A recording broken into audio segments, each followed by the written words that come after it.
నేను ఒక క్రైస్తవురాల్ని అని చెప్పుకోవడానికి చాలా మంది కూడా షేమ్ గా ఫీల్ అయిపోతూ ఉంటారు.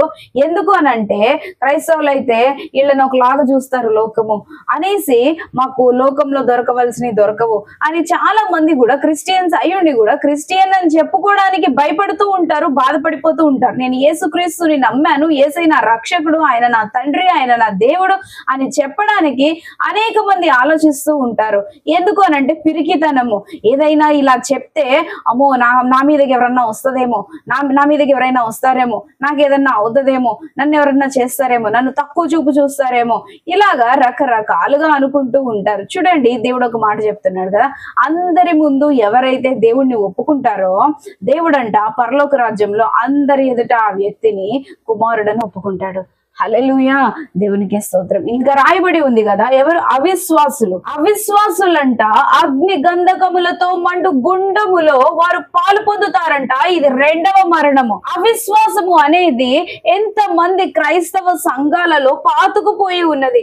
చూడండి, అవిశ్వాసము దేవుడు ఈ కార్యం చేస్తాడు అని కొంతమంది నమ్మరండి.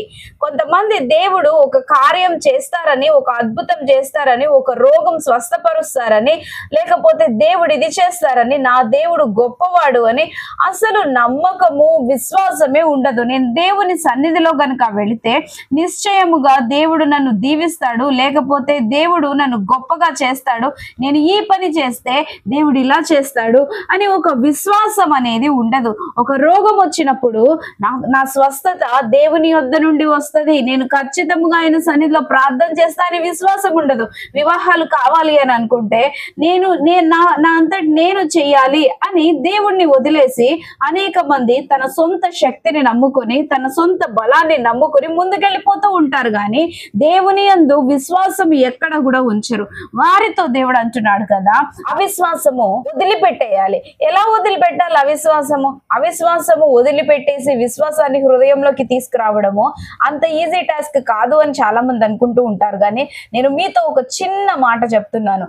పరిశుద్ధాత్మ దేవా, దయచేసి నా హృదయంలోనికి రండయా, నాలో ఉన్న అవిశ్వాసం తీసివేసి నాలో విశ్వాసము నిలుపయా అని దేవుని సన్నిధిలో రోజు కూడా మీరు చిన్న ప్రార్థన చేయండి. ఉదయము సాయంత్రము కూడా, రాత్రి పడుకునేటప్పుడు మీరు రోజు కూడా దేవుని సన్నిధిలో, అయా నాకు ఈ అవిశ్వాసం ఉంది అని మొదటిగా నీ అవిశ్వాసాన్ని దేవుని సన్నిధిలో ఒప్పుకొని దేవుణ్ణి స్తుతించి ఆరాధించి, అయా నాకు ఈ విశ్వాసం ఇవ్వయా, అవిశ్వాసం తీసేసి, అల్ప విశ్వాసం తీసేసి, విశ్వాసం లేనితనం తీసేసి నాకు నీ యందు విశ్వాసముని అనుగ్రహించు అని దేవుని సన్నిధిలో గనుక నువ్వు ప్రార్థించి ఆయన్ని గనుక నీ నోరు తెరిచి నువ్వు అడిగితే, ఇదిగో దేవుడు నీకు విశ్వాసాన్ని అనుగ్రహించబోతున్నాడు. క్రైస్తవులకి విశ్వాసం గనక లేకపోతే ఇంకా ఏ కార్యాలు కూడా జరగడం కష్టం కదా. క్రైస్తవులు ప్రతి కార్యము కూడా విశ్వాసముతోనే జరిగించుకోగలరు. ప్రతి కార్యము కూడా దేవుని మీద విశ్వాసముతోనే జరిగించుకోగలరు. చూడండి, కానా విందులో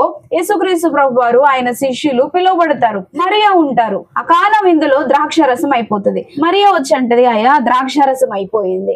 యేసుక్రీస్తు ప్రభు వారు అంటారు కదా, నా సమయం ఇంకా రాలేదు. కానీ మరియా పట్టు విడవకుండా తను ఏం చేస్తుందంటే, ఆయన మీతో ఏం చెప్తే అది చేయండి అని అక్కడున్న వాళ్ళతో చెప్పేస్తది. ఇక అదేంటిది, అదొక మొండి విశ్వాసము, అదొక బలమైన విశ్వాసము. ఇప్పుడు మొత్తము కూడా దేవుడు ఖచ్చితంగా చేస్తాడు, ఈయన దేవుని కుమారుడు, సమయం వచ్చిందో రాలేదో నాకెందుకు, ఇక్కడ ఈ సమస్య వచ్చింది, నేను దేవుని మీద విశ్వాసం ఉంచుతా, ఇంకా మిగతాదంతా దేవుడు ఏం చేసుకుంటే అది చేసుకుంటాడు అని మరియా విశ్వాసం ఎప్పుడైతే కనుపరిచిందో, యేసుక్రీస్తు ప్రభువారు అక్కడ కానా విందులో నీటిని ద్రాక్షరసముగా మార్చినట్టు మనం చూస్తాము. ఇది గొప్ప అద్భుతం కాదా? చూడండి, విశ్వాసము అనేది లేని కార్యాన్ని జరిగిస్తుందండి. లేని కార్యాన్ని సమయాలు వచ్చినా రాకపోయినా, ఏది జరిగినా ఏది జరగకపోయినా, అది మనకి రావలసి ఉన్నా అది మనకి రాకూడదు అని ఉన్నా, ఏది ఎలాగ ఉండినప్పటికీ కూడా నీవు విశ్వసించింది జరుగుతుంది. అందుకని యేసుక్రీస్తు ప్రభు వారు అంటున్నారు కదా, ఆవగింజంత విశ్వాసం ఉంటే కొండలు కదిలి వెళ్ళిపోతాయి. అది ఎంత కొండంత సమస్య అయినప్పటికీ కూడా విశ్వాస సహితమైన ప్రార్థన ప్రతి కొండ లాంటి సమస్యని కూడా కాగితం ముక్క వలె పక్కకి వెళ్ళిపోయేలాగా చేస్తుంది. అటువంటి విశ్వాసము మనకి మనకి ఉండాలి, నీ హృదయంలో నా హృదయంలో ఉండాలి అని దేవుడు చెప్తున్నాడు. పరిశుద్ధ గ్రంథంలో ఇంకో చోట వ్రాయబడి ఉంది, యేసుక్రీస్తు ప్రభువారు చాలా ప్రాంతాలు తిరిగి అనేక మందిని స్వస్థపరుస్తూ అనేకమైన అద్భుత కార్యాలని కనుపరుస్తూ ఆయన సువార్త ప్రకటన అనేది ఆయన చేస్తున్నాడు. అయితే ఒక దినాన ఒక స్త్రీ వస్తుంది. ఆమె ఒక అన్యురాలు, ఇశ్రాయేలీరాలు కాదు. ఆమె యేసయ్య దగ్గరికి వచ్చి, అయ్యా నా బిడ్డ దయ్యం పట్టిందయ్యా, నా బిడ్డ ఇలాగా మంచిగా ఉండదు, విలువిలలాడిపోయేలాగా నా బిడ్డ బాధను అసలు నేను చూడలేకపోతున్నానయ్యా అని దేవుని దగ్గరికి, యేసయ్య దగ్గరికి వచ్చి ఆమె చెప్తే యేసుక్రీస్తు ప్రభువారు మౌనంగా ఆమెకి ఏమి సమాధానం చెప్పకుండా ఆయన వెళ్ళిపోతూ ఉంటారు. కానీ ఆమెమో, అయ్యా దయచేసి హెల్ప్ చేయండి అయ్యా అని ఆమె అయితే పట్టు విడవకుండా బలమైన విశ్వాసముతో కేకలు పెడుతూనే ఉంటది.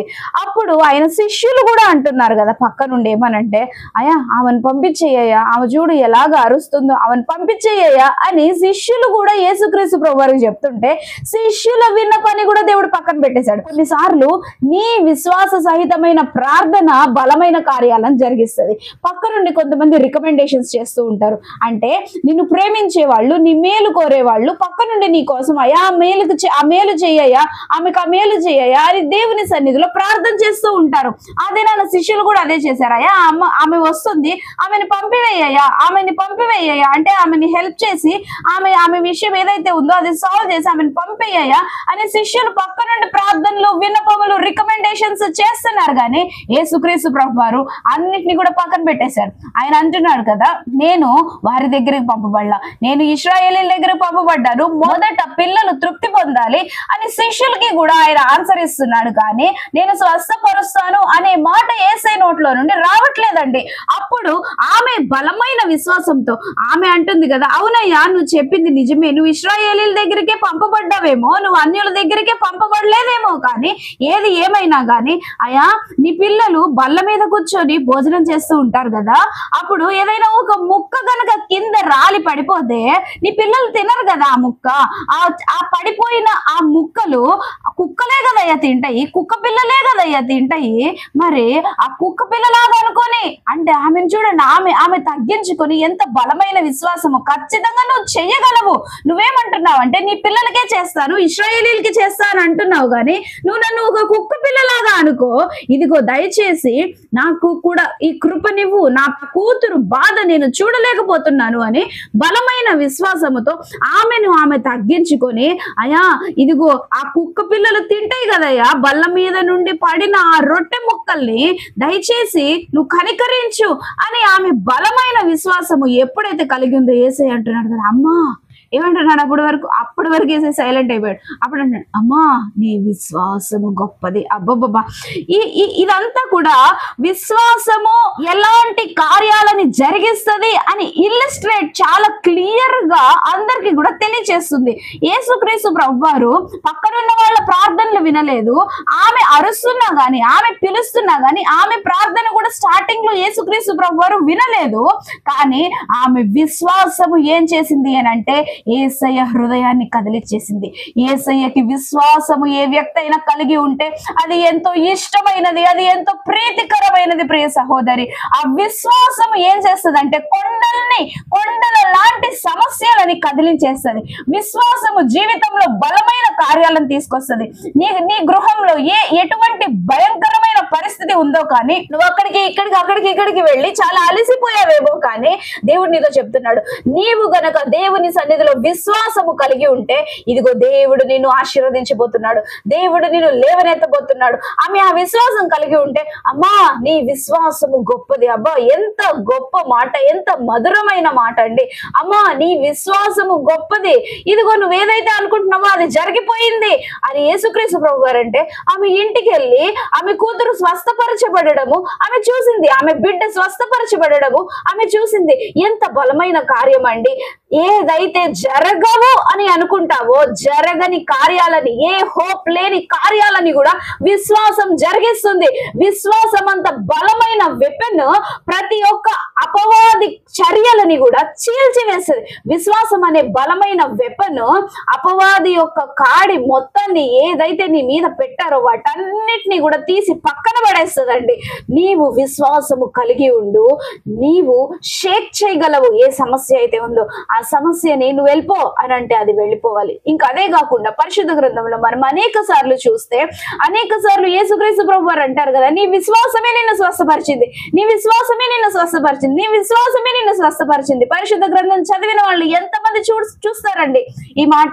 ఎక్కడికి వెళ్ళినా గానీ నీ మంచి క్రియలను బట్టి నేను నిన్ను స్వస్థపరుస్తున్నా అని అన్నాడు యేసయ్య ఎప్పుడైనా? ఇదిగో నువ్వు నా దగ్గరికి వచ్చావు, నీ విశ్వాసమే నేను స్వస్థపరిచింది. ఏంటంటే ఆస్తులు పనిచేయవంటే, అయ్యా ఇదిగో నేను 10,000 రూపాయలు కానుక తెచ్చా, ఇదిగో నేను ఇంత కానుక తెచ్చా. కానుక కాదమ్మా, హల్లెలూయా. ఏంటి? విశ్వాసము. నీ విశ్వాసము బలమైన కార్యాలను జరిగిస్తుంది. నీ విశ్వాసము పరిస్థితుల్ని మార్చివేస్తుంది. ప్రార్థన, విశ్వాస సహితమైన ప్రార్థన పరిస్థితుల్ని మార్చివేస్తుంది. నీ పరిస్థితి అసలు ఆ కార్యం జరగకూడదు, కానీ నువ్వు ఎప్పుడైతే విశ్వాసముతో దేవుణ్ణి నమ్మి, దేవుణ్ణి స్తుతించి, దేవుణ్ణి ఆరాధించి ఎప్పుడైతే నీవు ప్రార్థన చేస్తావో ఆ విశ్వాస సహితమైన ప్రార్థన ప్రతి కార్యాన్ని కూడా నీ జీవితంలో జరిగిస్తుంది. చూడండి, నీవు ఎవరి దగ్గరికైనా వెళ్ళేటప్పుడు ఒక రిక్వెస్ట్ పెట్టుకోవాలి అని అనుకుంటున్నావు అనుకో, వెళ్ళి అయ్యా నాకు ఈ సహాయం చెయ్యి అని అడుగుతావా? ఫర్ ఎగ్జాంపుల్, మీకు డబ్బులే కావాల్సి ఉన్నాయి, ఎవరైనా అప్పిస్తారు అని తెలిసింది అనుకోండి. ఆ అప్పిచ్చే వ్యక్తి దగ్గరికి వెళ్ళి అయ్యా నాకు ఈ అవసరం ఉంది, నాకు కొంచెం డబ్బులు అరేంజ్ చేస్తావా అని నెమ్మదిగా సమాధానంగా అడుగుతావా? లేకపోతే నీ దగ్గర చాలా డబ్బులు ఉన్నాయిగా నాకు ఇవ్వచ్చు కదా, నీ దగ్గర డబ్బులు ఉన్నాయి కదా నాకు ఇవ్వవా అని డిమాండ్ చేసి అడుగుతావా? చూడండి, నీకు ఏదైనా కావాల్సి ఉందనుకో, పై అధికారుల దగ్గర నుండో నీకంటే పైన ఉన్న వాళ్ళ దగ్గర నుంచో ఏదో ఒకటి నువ్వు పొందుకోవాలి అని అనుకుంటున్నప్పుడు నువ్వు వారి దగ్గరికి వెళ్ళి అయ్యా నా పరిస్థితి ఇది, నాకు కొంచెం ఇది సహాయం చేస్తావా అని నెమ్మదిగా సమాధానంగా అడుగుతావా? లేకపోతే నువ్వు నాకు ఇది చేస్తావా, చేయలేవా అని ఏ విశ్వాసము కూడా లేకుండా, నువ్వు ఇది చేయగలవా చేయలేవా అని ఒక మర్యాద లేకుండా, ఒక నమ్మకం లేకుండా, రకరకాలుగా కోపం పుట్టించేలాగా అరుచుకుంటూ మాట్లాడతావా? నెమ్మదిగా సమాధానంగానే మాట్లాడతావు కదా, అప్పుడే కదా వాళ్ళు చేస్తారు. నువ్వు వెళ్ళి వాళ్ళ మీద అరిసావనుకో, కొంతమంది అడుక్కుంటూ ఉంటారు కదా, వాళ్ళు చాలా ఇళ్ళకి వస్తూ ఉంటారు. చాలా ఇళ్ళకి వచ్చి అమ్మా అమ్మా అనేసి వాళ్ళు అడుగుతూ ఉంటారు. అమ్మా నాకు ఏదన్నా సహాయం చేయి, భిక్షం పెట్టమ్మా, అమ్మా నాకు ఏమన్నా సహాయం చేయి అని వాళ్ళు అడుగుతూ ఉంటారా? అప్పుడు నువ్వు వెళ్ళి వాళ్ళకి ఇస్తూ ఉంటావా? లేదు, ఇట్లా ఏమి జరగకుండా ఏంటమ్మా ఇంత పెద్ద ఇల్లు కొనుక్కున్నావు, ఏంటమ్మా ఇంత పెద్ద ఇల్లు కొనుక్కున్నావు, ఇంత పెద్ద కారు కొనుక్కున్నావు, నాకు భిక్షం పెట్టు, బయట అనేక మంది అడుక్కునే వాళ్ళు ఉన్నారు కదా, నువ్వు వాళ్ళకి వెళ్ళి సహాయం చేయొచ్చు కదా, ఇంత పెద్ద ఇంట్లో నువ్వు ఉంటున్నావు, మేమందరం రోడ్డు మీద పడుకున్నాము అని అతను వెళ్ళి ఆ ఇంటి వారిని తిట్టేసి వస్తాడా? అతను వెళ్ళి ఆ ఇంటి వారిని తిట్టేసి వస్తే అతనికి ఏమైనా మేలు జరుగుతుందా? జరగదు కదా. కానీ అమ్మా సహాయం చెయ్యి అని ఎప్పుడైతే అమ్మా అని పిలుస్తాడో వాళ్ళ హృదయము కనికరింపబడి వాళ్ళు ఏదైనా కానీ వీరికి సహాయం చేయడానికి ముందుకు వస్తారు. అట్లాగే ప్రియ సహోదరి, మనకి ఏదైనా కావాలంటే దేవుని సన్నిధిలో విశ్వాస సహితముగా మనము ఆయన యొద్ద విన్నపములు పెట్టుకునే వారమే, కానీ ఆయన్ని డిమాండ్ చేయలేము. ఆయన్ని డిమాండ్ చేసేది మనకి ఆ అధికారము ఎవరు ఇవ్వలేదు. మనము ప్రేమపూర్వకముగా ఆయన ఎదుట విశ్వాసముతో విన్నపములు పెట్టుకోవాలి. ఎందుకంటే ఆయన ప్రభువులకి ప్రభువు, రాజులకి రాజు కదా. ఆయన గొప్ప దేవుడు, ఏకైక దేవుడు, నిజమైన దేవుడు కదా. మరి ఆ దేవాది దేవుణ్ణి మనము ఘనపరచాలి కదా, ఆ దేవాది దేవుణ్ణి మనం గౌరవించాలి కదా. మన ఇంట్లో ఎవరైనా కొంచెం పెద్దవారు ఉంటేనే వారిని గౌరవిస్తాము, వాళ్ళకి మర్యాద చూపిస్తాము. మరి ఈ సృష్టిని సృష్టించిన దేవుడు ఆయన, నిన్ను నన్ను సృష్టించిన వాడు ఆయన, నిన్ను నన్ను ప్రేమించి మన కోసం ఆయన ప్రాణాన్ని పెట్టిన వాడు ఆయన, ఆయన పరిశుద్ధ రక్తంని మన కోసం చిందించిన వాడు ఆయన. ఎంత గొప్పవాడు. ఇంకా మనం బయట కనుక చూస్తే ఈ భూమిని, ఆకాశము, నీరు, గాలి, చెట్లు, జంతువులు, పశువులు, మనం ఏదైతే చూస్తున్నాం మన చుట్టూతో ఉన్నది కూడా ఆయనే కదా సృష్టించాడు. ఆయన అంత గొప్ప దేవుడు కదా. మరి అంత గొప్ప దేవుణ్ణి నీవు గౌరవిస్తావా, మర్యాదిస్తావా? ఆయన్ని మహిమపరుస్తావా? ఆయనకి రావాల్సిన స్తుతిని చెల్లిస్తావా ఆయనకి? అప్పుడు దేవుడు నీ జీవితంలో కదలడం మొదలు పెడతాడు. విశ్వాసం కలిగి ఉండు ప్రియ సహోదరి. విశ్వాసం లేకుండా కాలుచున్న అగ్నిగుండంలోకి ఎందుకు వెళ్ళాలి మనం? అలాంటిది మన పని కాదు. నీవు అందుకని దేవుని ఎదుట విశ్వాసం కలిగి ఉండు, దేవుడు నీ జీవితాన్ని మార్చివేస్తాడు. ఆమేన్. ప్రార్థన చేసుకుందాం. పరమ తండ్రి, నీకు వందనాలు నాయన. నిజముగా మేము విశ్వాసం కలిగి ఉండాలని నీవు మాతో చెప్పి ఉన్నావయ్యా. నీకే స్తుతులు స్తోత్రములు. మాలో పిరికితనం ఉండొద్దు, మాలో అవిశ్వాసం ఉండొద్దు, మాలో విశ్వాసం ఉండాలి. ధైర్యపాత్మని, నీ దత్తపుత్రాత్మని మా అందరికీ కూడా అనుగ్రహించండి. ఈ వాక్యం వింటున్న ప్రతి ఒక్క బిడ్డ మీద కూడా నీ కృపని కనికరముని ఉంచి దేవా దయచేసి ఆశీర్వదించి సహాయము దయచేసి ప్రతి ఒక్కరికి విశ్వాసమును అనుగ్రహించమని నాయన నీ కృపలో దయచేసి మమ్మల్ని ఎత్తి పట్టుకోమని సహాయం చేయమని యేసుక్రీస్తు ప్రభు వారి నామములో ప్రార్థించి వేడుకొంచున్నాను పరమ తండ్రి. Amen, amen, amen. హల్లెలూయా. దేవునికి స్తోత్రం. హల్లెలూయా.